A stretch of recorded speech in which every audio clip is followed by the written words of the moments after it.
ಪಾತ್ರ ಬೇಕು, ಅದು ಇದು ಬೇಕು ಅಂದ್ರೆ ಡೈರೆಕ್ಟರ್ ಹೇಳಿದ್ರೆ ಅದನ್ನ ನೀವು ಮಾಡ್ತೀರಿ. ಸೊ ಇಲ್ಲಿ ತುಂಬಾ ವೇರಿಯೇಷನ್ ಇದೆ. ಡೈರೆಕ್ಟರ್ ಕಣ್ಣಲ್ಲಿ 100% ಇನ್ವಾಲ್ವ್ ಆಗಿದ್ದಾನೆ ನಮ್ಮ ಅಂತ ಇಲ್ಲ ಅಂದ್ರೆ ನಮ್ಗೆ ಆ ಕ್ಯಾರೆಕ್ಟರ್ ಮಾಡಕ್ಕೆ ಆಗಲ್ಲ. ಧ್ರುವ ಅವರು ಸೋಲ್ಜರ್ ಅಂತೆ, ಇಲ್ಲ ಅವರು ಬೇರೆ ಅಂತೆ, ಹಂತೆ ಕಂತೆಗಳು. ಸೋಲ್ಜರ್ ಅಲ್ಲ ಸರ್, ಆರ್ಮಿಗೆ ರಿಲೇಟೆಡ್ ಮೂವಿನೇ ಅಲ್ಲ. ಬರೋಬ್ಬರಿ 12ರಿಂದ 13 ಏನೋ ಆಕ್ಷನ್ ಸೀಕ್ವೆನ್ಸ್ ಇದೆ. ಇಲ್ಲ, ಸುಳ್ಳು. 12-13 ಇದ್ರೆ ಅಲ್ಲೇ 1.5 ಅವರ್ ಆಗೋಗುತ್ತಲ್ಲ. ಮಾರ್ಟಿನ್ ಶುರುವಾದಾಗ ಆ ಪಾತ್ರದ ತಯಾರಿ ಬಹಳ ಮುಖ್ಯ. ಇಲ್ಲಿ ನೀವು ಸಿಕ್ಕಾಪಟ್ಟೆ ತೂಕ ಇದ್ರಿ, ಮತ್ತೆ ಆ ಪಾತ್ರದ ಬದಲಾವಣೆಗೋಸ್ಕರ ಮತ್ತೊಂದು 40 kg ತೂಕ ಕಮ್ಮಿ ಮಾಡ್ಕೋತೀರಿ. ಆ ಬದಲಾವಣೆ ಪ್ರೊಸೆಸ್ ಹೇಗಿತ್ತು? ಒಂದಿಷ್ಟು ಹೀರೋ ಅಂದ್ರೆ ಒಂದು ಸಿನಿಮಾ ಮಾಡಿದಾಗ ಅದು ಕೂಸೋದು, ಅದು ಬೆಳಿಬೇಕು, ನಾನು ಕೂಡ ಬೆಳಿಬೇಕು ಅನ್ನೋದು ಕಾನ್ಸೆಪ್ಟ್ ಎಲ್ರಿಗೂ ಇರುತ್ತೆ. ಸೊ ನಿಮ್ಗೆ ಸಿನಿಮಾ ಅಂತ ಬಂದಾಗ ನಾವು ನಿಮ್ಮನ್ನ ಇಂದಿನ ಸಿನಿಮಾಗಳು ಎಲ್ಲದೂ ನೋಡ್ಕೊಂಡ್ ಬಂದಿದ್ವಿ. ಆ ಪಾತ್ರ ಬೇಕು, ಅದು ಇದು ಬೇಕು ಅಂದ್ರೆ ಡೈರೆಕ್ಟರ್ ಹೇಳಿದ್ರೆ ಅದನ್ನ ನೀವು ಮಾಡ್ತೀರಿ.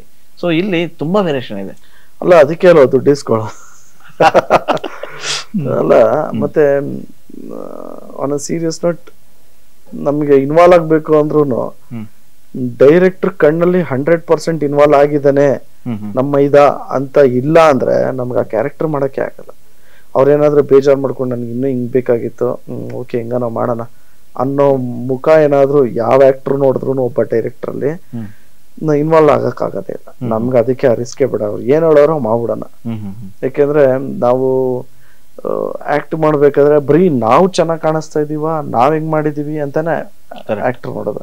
But director as a hole screen play ಎಲ್ಲ ನೋಡಿರ್ತಾರೆ. ಮತ್ತೆ ನಮ್ದು ನಾವು ಇವಾಗ ನಿಮ್ಗೆ ಗೊತ್ತಿರುತ್ತೆ, ಯಾರ ಫೋಟೋ ಕ್ಲಿಕ್ ಮಾಡಿದ ತಕ್ಷಣ ಎಲ್ಲಿ ತೋರ್ಸು, ಎಲ್ಲರಿಗೂ ಅನುಭವ ಆಗಿರುತ್ತೆ.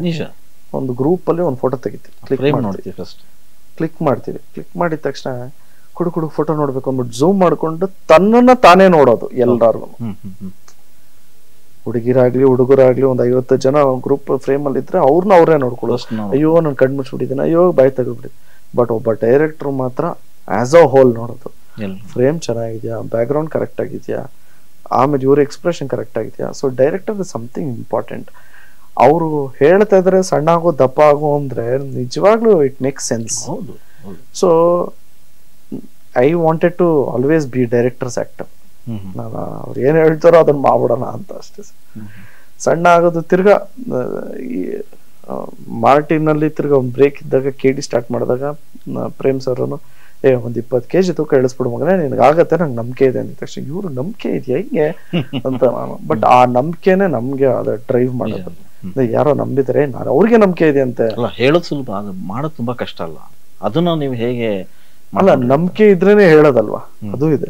ಸೊ ನಂಬಿದರೆ ಅವ್ರನ್ನ ನೀವು ನಂಬಿದ್ದೀರಿ ಆಗತ್ತೆ ಅಂತ ನಂಬಿದ್ದಾಗ ನನಗೆ ಗೊತ್ತಿಲ್ದಿರ ಅದು ಅವ್ರಿಗೇನೋ ಗೊತ್ತು ಆಗ್ಬೋದೋ ಏನೋ ಅಂತ ಟ್ರೈ ಮಾಡೋದಷ್ಟೇ. ಬಟ್ ನಂಬಿಕೆನೆ ಡ್ರೈವ್ ಮಾಡೋದು. ಸಿನಿಮಾ ಶುರುವಾದಾಗ ಒಂದಿಷ್ಟು ಪ್ರಶ್ನೆಗಳು ಅಂದ್ರೆ ಹೊರಗಡೆಯಿಂದ ಬರ್ತಾ ಇದ್ದಂತೆ. ಇದರಲ್ಲಿ ಧ್ರುವ ಅವರು ಸೋಲ್ಜರ್ ಅಂತೆ, ಇಲ್ಲ ಅವರು ಬೇರೆ ಅಂತೆ, ಹಂತೆ ಕಂತೆಗಳು. ಸೊ ಈಗಲೂ ಆ ಪ್ರಶ್ನೆಯಾಗೆ ಉಳಿದಿದೆ. ಇಲ್ಲ, ಆ ಪ್ರಶ್ನೆನೇ ಬಂದಿಲ್ಲ ಆಕ್ಚುಲಿ. ಯಾವ್ದೋ ಒಂದು ವರ್ಗ ಸೇರ್ಕೊಂಡು ಅದನ್ನ ಡಿಫೇಮ್ ಮಾಡೋದಕ್ಕೆ ಮಾಡ್ತಿರೋದಷ್ಟೇ. ಬಟ್ ನಾನು ಇದ್ರಲ್ಲಿ ಎಲ್ಲೂ ನಾನು ಸೋಲ್ಜರ್ ಅಂತ ಹೇಳ್ಕೊಂಡಿಲ್ಲ. ಆರ್ಮಿಗೆ ರಿಲೇಟೆಡ್ ಮೂವಿ ಅಲ್ಲ ಇದು. ಇಲ್ಲ ಒಂದ್ ಕಡೆ ಟ್ರೈಲರ್ ನೋಡಿದಾಗ ಅಲ್ಲಿ ಪಾಕಿಸ್ತಾನ ಕನ್ಫ್ಯೂಷನ್ಸ್. ಇಂಡಿಯನ್ ಅಂತ ಕರೆಯೋದು, ಇಂಡಿಯಾದಲ್ಲಿರೋರೆಲ್ಲ ಇಂಡಿಯನ್ಸೇ ಅಲ್ವಾ. ಒಬ್ಬ ಇಂಡಿಯನ್ ಪಾಕಿಸ್ತಾನಲ್ಲಿ ಸಿಗಾಕೊಂಡಿದ್ದಾನೆ ಅನ್ನೋದು ನಾವು ತೋರಿಸಿರೋದು. ಒಬ್ಬ ಸೋಲ್ಜರ್, ಇಂಡಿಯನ್ ಸೋಲ್ಜರ್ ಹೋಗಿ ಸಿಗಾಕೊಂಡಿದ್ದಾನೆ ಅದೆಲ್ಲ ಏನು ಹೇಳಿಲ್ವಲ್ಲ. ಎಲ್ಲೂ ಮಿಲಿಟರಿ ಬಟ್ಟೆ ಹಾಕೊಂಡು ಎಲ್ಲೂ ಹಾಕಿಲ್ಲ. ಬಟ್ ಫ್ಯಾಕ್ಟ್ ಆಲ್ಸೋ ಅದೇ. ಸೋಲ್ಜರ್ ಅಲ್ಲ ಸರ್, ಆರ್ಮಿಗೆ ರಿಲೇಟೆಡ್ ಮೂವಿನೇ ಅಲ್ಲ. ಒಂದು ಬಹಳಷ್ಟು ಕನ್ಫ್ಯೂಷನ್ಸ್ ಇತ್ತು, ಅದಕ್ಕೆ ನೀವು ಸ್ಪಷ್ಟನೆ ಕೊಟ್ಬಿಟ್ರೆ ಆಡಿಯನ್ಸ್ ಇದು ಅದಲ್ಲ ಅನ್ನೋ ಮೈಂಡ್ ಸೆಟ್ ಇಂದ ಬರ್ತಾರೆ. ಇಲ್ಲಿ ಯಾರಿಗೂ ಕನ್ಫ್ಯೂಷನ್ ಇಲ್ಲ. ನಾನು ಹೇಳ್ದಂಗೆ ಕೆಲವು ಸ್ವಲ್ಪ ಜನ, ಬೆರಳೆಣಿಕೆಗಳಷ್ಟು ಜನ ಅದನ್ನ they are trying to defend ಅಷ್ಟೇ. ಅವರು ಟ್ರೀಟ್ ಅಷ್ಟೇ ಸಿನಿಮಾ ಅಲ್ಲ. ಅವ್ರಿಗೆ ನಾನು ಜಸ್ಟಿಫಿಕೇಶನ್ ಕೊಡ್ತಾ ಇರಲಿಲ್ಲ. ಇವಾಗ ನೀವು ಕೇಳಿದ್ದು ಕೊಡ್ಲೇಬೇಕು. ಯಾಕಂದ್ರೆ ಒಂದಿಷ್ಟು ಪ್ರಶ್ನೆಗಳು ಅಂದ್ರೆ ನಾನು ಅದೇ ಹೇಳಿದ್ದು, ಥಿಯೇಟರ್ ಬರೋವರೆಗೂ ಆ ಪ್ರಶ್ನೆ ಇದ್ರೆ ಓಕೆ. ಅಲ್ಲ, ನಾನು ಏನ್ ಹೇಳೋದು ಅಂದ್ರೆ ಜನಗಳಲ್ಲಿ ಯಾರಿಗೂ ಆ ಪ್ರಶ್ನೆ ಇಲ್ಲ. ಯಾಕೆಂದ್ರೆ ನಾನು ಫಸ್ಟ್ ಇಂದಾನು ಹೇಳ್ಕೊಂಡ್ ಬಂದಿದ್ದೀನಿ. ಇನ್ನೇನೋ ಎಕ್ಸ್ಪೆಕ್ಟೇಷನ್ಸ್ ನ ತಲೆಗೆ ಇಟ್ಕೊಂಡು ಬಂದು ನೋಡುವಂತದ್ದಲ್ಲ ಇದು. ಸೋಲ್ಜರು, ವಾರ್ ರಿಲೇಟೆಡ್ ಆ ತರ ಸಿನಿಮಾ ಅಲ್ಲ. ಓಕೆ, ಎಲ್ಲ ಸರಿ.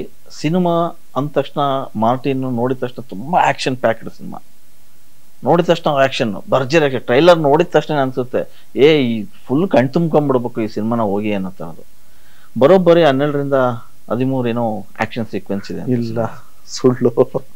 12-13 ಇದ್ರೆ ಅಲ್ಲೇ 1.5 ಅವರ್ ಆಗೋಗತ್ತಲ್ಲ, ಹಂಗೆಲ್ಲ ಆಗಲ್ಲ. 4 ಮೇಜರ್ ಆಕ್ಷನ್ ಚೇಸಿಂಗ್ ಅದೆಲ್ಲ ಸೇರಿ ಎಲ್ಲ ಸೇರಿ 4, ಒಂದು ಚೇಸ್, ಒಂದು ಡ್ರಾಮಾ ಇದೆ, ಒಂದು ಇದು ಸಸ್ಪೆನ್ಸ್ ಥ್ರಿಲ್ಲರ್ ಮೂವಿ ಇದು ವಿತ್ ಆಕ್ಷನ್ ಪ್ಯಾಕ್ಡ್ ಮೂವಿ. ಇದರಲ್ಲಿ ನೆಕ್ಸ್ಟ್ ವೀಕ್ ಇಂದ ನಾವು ಪ್ರಾಬಬ್ಲಿ ಲವ್ ಆಂಗಲ್ ತೋರ್ಸ್ಕೊಂಡು ಹೋಗ್ತೀವಿ. ಮಾರ್ಟಿನ್ ಅಂದ ತಕ್ಷಣ ಬರೀ ಆಕ್ಷನ್ ಅಂತ ಒಂದು ಕ್ಯೂಟ್ ಲವ್ ಸ್ಟೋರಿನೂ ಇದೆ. ಯಾಕಂದ್ರೆ ಇಬ್ಬಿಬ್ರು ಹುಡುಗಿಯರ್ ಇದಾರೆ, ಹಂಗಾಗಿ ಕನ್ಫ್ಯೂಷನ್ಸ್ ಇದೆ, ಬರೀ ಆಕ್ಷನ್ ಅಂತ. ನೀವು ಈಗ ಹೇಳಿದ್ರೆ ಚೆನ್ನಾಯ್ತು ಬಿಡಿ, ಯಾಕಂದ್ರೆ ಲವ್ ಇದೆ ಅಂತೇಳಿ ಗೊತ್ತಾಗ್ಬೇಕು. ಲವ್ ಇದೆ. ಇದು ಏನಕ್ಕೆ ಮಾಡಿದ್ದು ಅಂದ್ರೆ ನಮ್ಮ ಆಕ್ಷನ್ ಇಷ್ಟಪಡೋ ಜನಗಳು ಜಾಸ್ತಿ ಇದ್ದಾರೆ. ಮತ್ತೆ ನಾನು ಇಷ್ಟು 4 ಸಿನಿಮಾ ಮಾಡ್ಕೊಂಡ್ ಬಂದಿರೋದು ಲವ್ ಸ್ಟೋರೀಸ್. ಸೊ ಈಗ ಆಕ್ಷನ್ ನೋಡ್ಲಿ ಡಿಫ್ರೆಂಟ್ ಆಗಿ ಅಂದ್ಬಿಟ್ಟು ಆಕ್ಷನ್ ಮಾತ್ರ ಟೀಸರ್ ಆಗ್ಲಿ ಟ್ರೈಲರ್ ಆಗ್ಲಿ ಕಟ್ ಮಾಡಿರೋದು.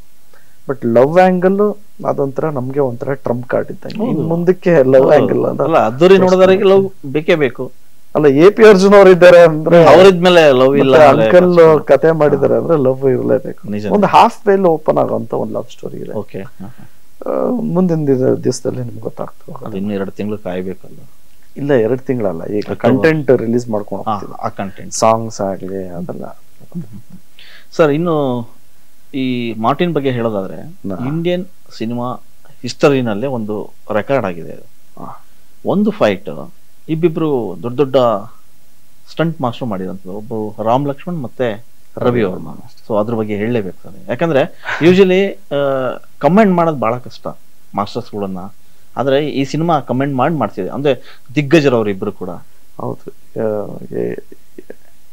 3 ಜನನು ಟಾಪ್ ಟೆಕ್ನಿಷಿಯನ್ಸ್. ಹೌದು, ರವಿ ವರ್ಮ ಮಾಸ್ಟರ್ ಆಗಿರ್ಲಿ, ರಾಮ್ ಲಕ್ಷ್ಮಣ್ ಸೀಕ್ವೆನ್ಸ್ ಹೆಂಗಿತ್ತು. ಸೊ ಆ ಸೀಕ್ವೆನ್ಸ್ ಕ್ಲೈಮ್ಯಾಕ್ಸ್ ಗೆ ಬಳಸ್ಕೊಂಡು ಕ್ಲೈಮ್ಯಾಕ್ಸ್. ಸೊ ಇವ್ರು ಏನ್ ಮಾಡಿದ್ದಾರೆ, ಶೂಟ್ ಏನ್ ಮಾಡಿರ್ತಾರೋ ಅದನ್ನ ಇವ್ರು ಬಳಸ್ಕೊಳ್ಳೇಬೇಕು ರಾಮ್ ಲಕ್ಷ್ಮಣ್ ಮಾಸ್ಟರ್. ಇಲ್ಲಾಂದ್ರೆ ಅದು ಆ ಎಪಿಸೋಡ್ ಬೇರೆ ಈ ಎಪಿಸೋಡ್ ಬೇರೆ ಅನ್ನಂಗ ಆಗುತ್ತೆ. ಸೊ ಇವ್ರಿಬ್ರು ಚರ್ಚೆಯಲ್ಲಿ ಕೂತ್ಕೊಂಡಾಗ ಟೆಕ್ನಿಷಿಯನ್ಸ್ ಎಲ್ಲ ಅದಕ್ಕೆ ಹೊಂದಾಣಿಕೆ ಇರ್ಬೇಕು ಅನ್ನೋದಕ್ಕೆ ಎಂತ ಇಂಪಾರ್ಟೆಂಟ್ ಆಯ್ತು ಅಂದ್ರೆ ಅವ್ರಿಬ್ರೆ ದೇ ಡಿಸೈಡೆಡ್, ಸರಿ ನಿಮ್ ಶೂಟಿಂಗ್ ಇದ್ದಾಗ ನಾವು ಬರ್ತೀವಿ, ನಮ್ ಶೂಟಿಂಗ್ ಇದ್ದಾಗ ನೀವು ಬನ್ನಿ. ಹೋಗ್ತಾ ಹೋಗ್ತಾ ಹೆಂಗಾಯ್ತು ಅಂದ್ರೆ ಇಲ್ಲಿ ಇವ್ರು ಏನಾದ್ರು ತಪ್ಪು ಮಾಡಿದ್ರೆ ಇವ್ರಿಗೆ ಮಾಸ್ಟರ್ ಕರೆಕ್ಷನ್ ಹೇಳೋರು, ರವಿ ವರ್ಮ ಮಾಸ್ಟರ್. ಅಥವಾ ಅವ್ರ ಏನಾದ್ರು ಅಂದ್ರೆ ಎಕ್ಸ್ಚೇಂಜ್ ಮಾಡೋರು ಥಾಟ್ಸ್ ನ. ನೀವ್ ಹಂಗ್ ಮಾಡಿದ್ರೆ ನಾನು ಹಿಂಗ್ ಮಾಡ್ತೀನಿ, ಹಿಂಗ್ ಮಾಡಿದ್ರೆ ಹಂಗ್ ಮಾಡ್ತೀನಿ ಅಂತ. ಸೊ ಫೈನಲಿ ಎಲ್ಲಾರು ಕೆಲಸ ಮಾಡಿತಿತ್ತು ಸಿನಿಮಾಗೋಸ್ಕರ, ಸಿನಿಮಾ ಔಟ್ಪುಟ್ಗೋಸ್ಕರ. ನಮ್ಗುನು ಈ ಕ್ಲೈಮ್ಯಾಕ್ಸ್ ಮಾಡೋ ಅಷ್ಟಪ್ಪ ಸಾಕಾಗೋಗಿದೆ ಗುರು ಅನ್ನಂಗೆ ಇದ್ದಿತ್ತು ನನ್ನ mind. Climax fight 52 days shoot ಮಾಡಿದ್ರಿ ವಿತ್ ಟಾಕಿ ಪೋರ್ಷನ್ಸ್ 52. ಬರೀ ಆಕ್ಷನ್ ಎಪಿಸೋಡ್ ಮಾತ್ರ ಒಂದು 40 to 43 ಡೇಸ್ ಆಯ್ತು. ಸೊ ಆ ಫೈನಲ್ ಎಡಿಟಿಂಗ್ ಎಲ್ಲ ಆಗಿ ಫೈನಲ್ ಔಟ್ಪುಟ್ ನೋಡಿದಾಗ ಚೆನ್ನಾಗಿದೆ ಅಂತ ಅನ್ನಿಸ್ತು. ಅದನ್ನೇ ಜನಗಳಿಗೂ ಅನ್ಸ್ಬಿಟ್ರೆ ಎಲ್ಲದಕ್ಕೂ ಸಾರ್ಥಕ ಅನ್ಸುತ್ತೆ. ನಿಜ ಅಲ್ಲ, ಯೂಶಲಿ ಆಗಿ ಒಬ್ಬ ಡೈರೆಕ್ಟರ್ಗೆ ಎಲ್ಲಾ ಸವಾಲುಗಳು ಇರುತ್ತೆ. ಒಬ್ಬ ಹೀರೋನ್ ನಿಭಾಯಿಸೋದಿರ್ಲಿ, ಒಬ್ಬ ಸ್ಟಂಟ್ ಮಾಸ್ಟರ್, ಒಬ್ಬ ಕೋರಿಯೋಗ್ರಾಫರ್ ನಿಭಾಯಿಸೋದು ಬಹಳ ಕಷ್ಟ. ಅಂತದ್ರಲ್ಲಿ ಇಂಥ ದೊಡ್ಡ ಸಿನಿಮಾದಲ್ಲಿ ಇಬ್ಬಿಬ್ರು ಸ್ಟಂಟ್ ಮಾಸ್ಟರ್ ಹಿಡ್ಕೊಂಡು ಮಾಡೋದು ಹೇಗ್ ಸಾಧ್ಯ ಆಯ್ತು ಅಂತ.